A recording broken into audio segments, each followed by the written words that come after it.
So it looks like we're getting a clearer picture on what exactly made Kelly Rowland upset about her treatment over at the Today Show. And it had nothing to do with a dressing room. Apparently, Kelly Rowland's rep is speaking out because this hoopla has gotten a lot bigger. Not only that, People magazine has the exclusive conversation with Wendy Williams' family, and they're revealing a lot in regards to this documentary, what she's been going through, and what treatment she's currently receiving.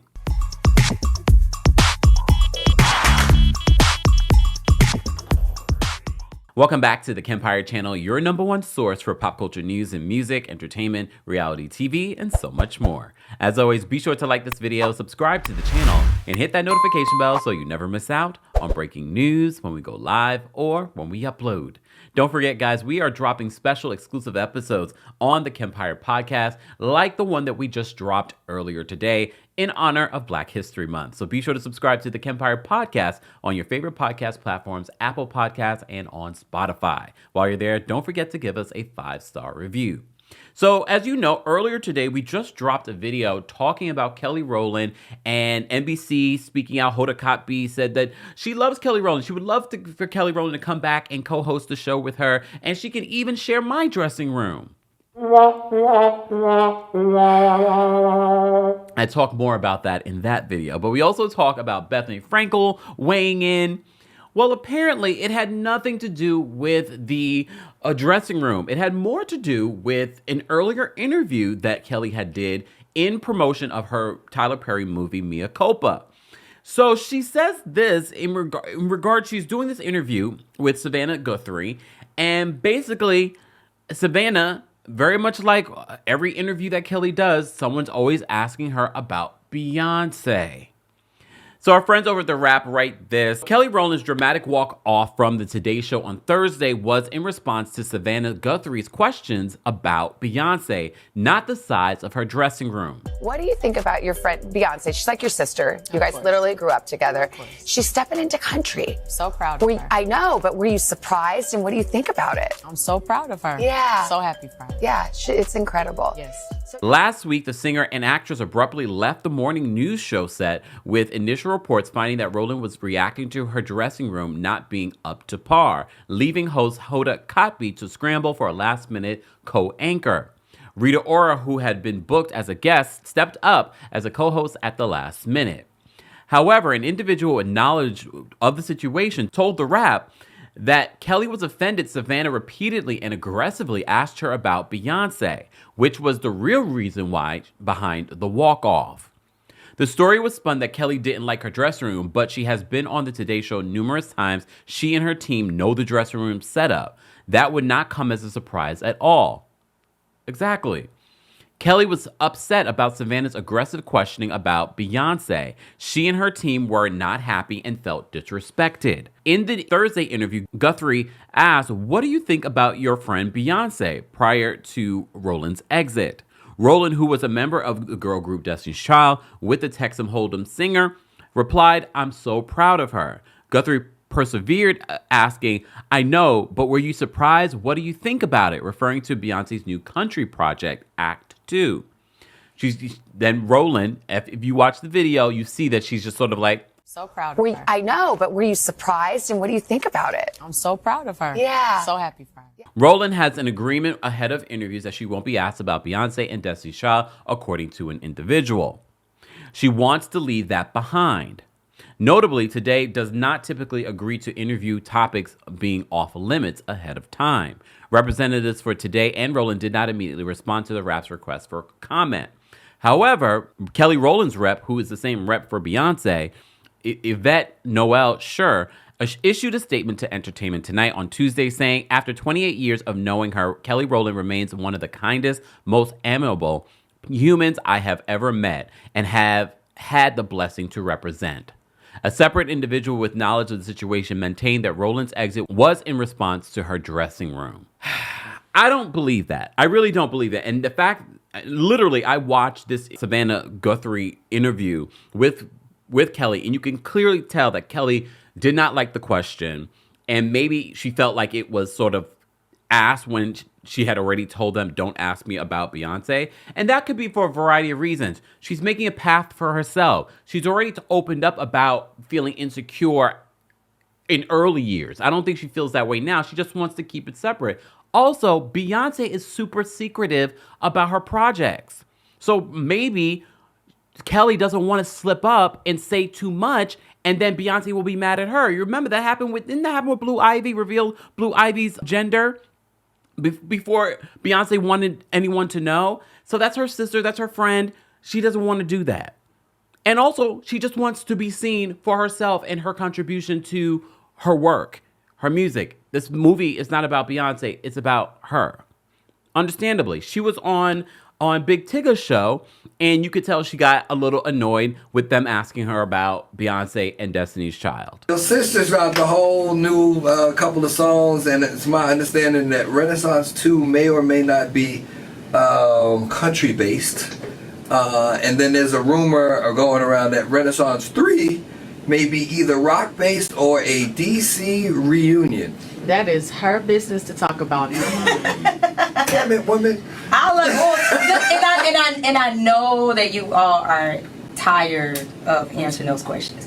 But fans like me for the DC and Destiny's Child reunion, and when y'all took that picture, it got me like really excited in my feelings. I'm like, okay, is this really going to happen? We still gotta ask every time we see either you. We never see Brittany. Come on. No, but just ask them. I'm here talking about Mia Copa on February 23rd, and that's what I'm most excited about right now. I think that's that, and and I'm. She's already said it multiple times over the years. Stop asking me about Beyonce. Stop asking me about Destiny's Child. There's so much going on with Kelly Rowland. Let's not ask her about that. Let's not ask her about that. I would much rather delve into, and Savannah did ask Kelly about new music, but Kelly was sort of keeping mum's the word on that. I would have pressed more on that. Kelly, like, what direction are you going in for your next project? Is it R&B, or are you going back to your dance roots? Is it going to be inspired by Donna Summers? What's going on with the Donna Summers movie? The family has said that they would like for Kelly to play that role. And Kelly is setting herself up to play that role. This is why we're seeing her do more acting. I say all that to say, Wendy Williams. So a lot of you are getting ready to watch the 2-part Lifetime documentary about Wendy Williams and her fall from grace since leaving her daytime talk show. Well, now in a People magazine exclusive, her family is speaking out. So first, they write this in regards to Wendy Williams. They said, it has been 2.5 years since Wendy Williams asked her final, "How you doing?" on TV. And since then, the larger-than-life personality has remained mostly quiet as rumors have swirled about her well-being. Now, the former Wendy Williams show host's family is speaking out for the first time in this week's People cover story about what went down during this dark period, as Williams' life devolved into the exact kind of drama she once would have gossiped about during her Hot Topics segment. We have all seen the images over the last few months and really few years of what has seemed like a spiral for my aunt, says Williams' niece, Alex Finney, who also appears in the new Lifetime documentary, Where is Wendy Williams?, premiering on February 24th. She says it was shocking and heartbreaking to see her in this state. And if you've been following Wendy's career over the years, you know that Wendy looks at Alex, her niece, as like a daughter. She doesn't have any daughters. She just has her son. But she's always been close with Alex, even before she had her own child. So when the Lifetime documentary crew began filming in August of 2022, it set out to follow Williams' comeback as she prepared to launch a new podcast. The film quickly evolved into something entirely different as the crew captured Williams, who served as an executive producer on the project, which I don't understand how you can serve as an executive producer and you might not be in the best state to do that. Just saying. So they said that she serves as the executive producer in the throes of alcohol addiction and struggles with health issues, including Graves' disease, an autoimmune disorder that can cause bulging eyes, and lymphedema, a condition that causes swelling in her feet. A particularly gut-wrenching scene shows Wendy, who turned 60 in July, asking her driver to take her past the former Wendy Williams show studio, forgetting that he had done so only moments earlier. I don't know what the hell is going on, her driver says in the documentary. I think she's losing memory. She doesn't know who I am sometimes. The documentary crew stopped filming Williams in April of 2023. That month, she entered a facility to treat cognitive issues. Her manager and jeweler, Will Selby, says in the film. Her son reveals in a documentary that doctors have connected these issues to alcohol use. Williams remains in the facility to this day. And her family says a court-appointed legal guardian is the only person who has unfettered access to her. Her family says that they don't know where she is and cannot call her themselves, but she can call them.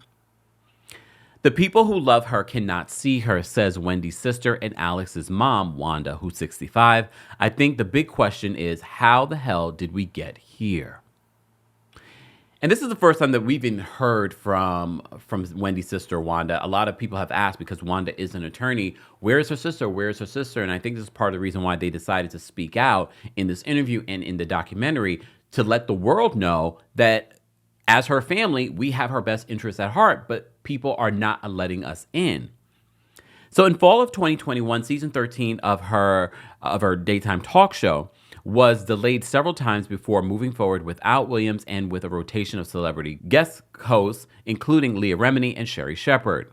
In early 2022, Wells Fargo froze her accounts after her financial advisor at the time alleged that she was of unsound mind, according to Williams' court filings. The bank successfully petitioned a New York court to have Williams placed under a temporary financial guardianship, reportedly because she was at risk of financial exploitation due to cognitive issues.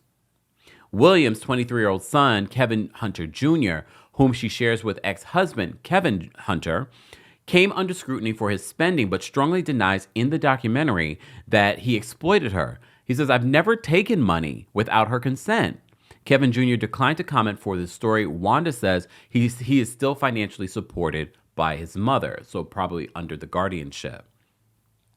Williams claims in the documentary that her guardian, whose identity is private, which it's been revealed, has stolen money from her. Filmmakers say that she didn't provide evidence, and neither her guardian nor Wells Fargo responded to people's requests for comment.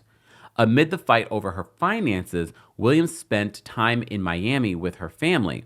There, Kevin Jr. says that he kept her away from alcohol and had her eating vegan and working with a trainer. Her family wanted to extend her visit, but they say the show disagreed. "I said to the producers, no, she is not coming back because she needs to get better," Kevin Jr. says in the documentary. "I made sure that business was always on the back burner and that health was the number one priority." In February of 2022, the show announced that Williams would not return for the remainder of the season.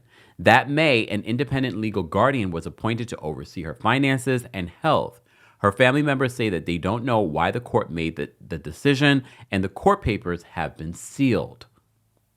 "All I know is that Wendy and her team walked into the courtroom one way and they walked out, and the family is completely excluded," Wanda says. By June, the Wendy Williams show, as you know, was canceled. Wendy loved doing the show, says a production source. Losing it just broke her. So for the Asbury Park, New Jersey native, who first gained notoriety as a radio shock jock in the 90s, the Wendy Williams show had been a source of pride since its 2008 debut. The show developed a passionate following, in part due to Wendy's no holds bar celebrity gossip. "We were the little engine that could," says a show source. "When we got renewed each season, we were shocked. They say fish stinks from the head, but if it's great, fish glows from the head." In this case, we all bask in Wendy's glow. Behind the scenes, several sources say that Williams struggled with drinking. "She would be drunk on air," says the show source. "Slowly, we started being like, what is going on with her?" In 2017, she fainted in a Statue of Liberty costume during her Halloween episode, later attributing it to Graves' disease in a 2018 interview with People. "That was the first time something was really wrong," says her niece, Alex, 33 now. The show's executive producer, Suzanne Bass, also saw Williams' issues. She says, "I knew she was struggling. How could I not?" says Bass, whose husband was the stage manager. "As her situation grew worse, she pushed us away." In March of 2019, Williams revealed on the show that she had been living in a sober house, noting her past problems with cocaine. A month later, she filed for divorce from Kevin Hunter, who's 52, after 21 years of marriage, when it was revealed that he had a baby with another woman, Sharina Hudson. Kevin Hunter, declined for comment for the story. Wendy's mom, Shirley, may she rest in peace, would always remind me that your aunt would trade everything that she has, every dime, every car, every wig, to be able to have a strong, loving household and a loving husband, Alex says. That was ripped from her right after her son had to go off to college in 2018. Emotionally, it was just a lot. It was too much for her. So when the COVID shutdown began in March of 2020, Williams was isolated in her luxury apartment. In May of 2020, her show DJ Booth, says that he found her unresponsive at home and that she was rushed to the hospital where she needed several blood transfusions. That November, Williams' mom, Shirley, died. So it was just a series of event after event. And a lot of you that dealt with the pandemic said that you really struggled. Some of you that I've met during our live show said that you really struggled during 2020, and content creators like myself got you through it. So I can only imagine Wendy Williams and what she may have been going through, along with everything else. Being a public figure, your husband leaving you for this other woman, your son going off to college, your mom dying. It was one thing after another, and she already had an addiction issue. So they continue. Wanda says, when our mother passed, who was her greatest advocate and strongest support system out of anybody in this family, she never grieved. A month after The Guardian was appointed in 2022, Williams was caught on camera passed out at a Louis Vuitton store, drunk. She entered a wellness facility for 2 months starting in September of 2022, but the next March, after she took a trip to LA, Selby says in the documentary that she was disheveled and adamant about drinking. Producers say that they stopped filming that April after they found Williams in her apartment with her eyes rolled back in her head, and worked with Selby to urge The Guardian to get Wendy help.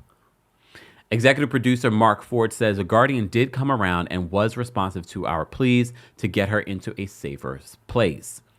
How does she go from this aunt or sister that we love and is healthy one minute to this person who's in and out of the hospital, Wanda asks. How is that system better than the system the family could put in place? This system is broken. Right now, the power over when Wendy can leave the facility, if at all, remains in her guardian's hands. After high-profile cases like Britney Spears, the legal guardian and conservatorship systems in the U.S. are being re-examined. A New York State Assembly bill was proposed in 2022 to expedite the hearing process when an appeal is filed in guardianship. Williams' family is not currently contesting her case. Ford says filmmakers proceeded with the documentary to shed light on Williams' situation. We asked ourselves almost every day, is this helping Wendy or is this hurting her? And in the end, we felt like it was helping her. This is about the guardianship system and how it can be improved. Despite the unknowns, Williams' loved ones say that they focus on getting her better. There is not a person in this family who doesn't want the same thing for Wendy, and that is her health, Wanda says. Alex adds, she can't wait to start the next chapter of her life.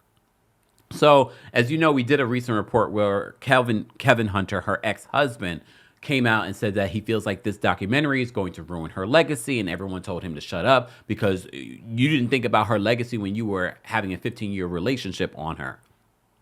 Anyways, but if they are taking the angle in this documentary to shed a light, very much like with the Britney Spears situation and how all the fans rallied together to shed a light on Britney's situation, I think this might be a good thing.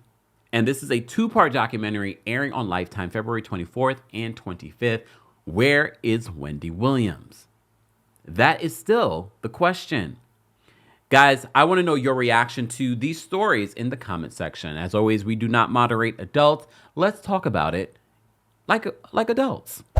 As always, be sure to like this video, subscribe to the channel, and hit that notification bell so you never miss out on breaking news when we go live or when we upload. Thanks for watching.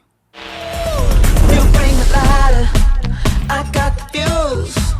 You make a fire, I'll ask you follow my lady. Just watch your shoes.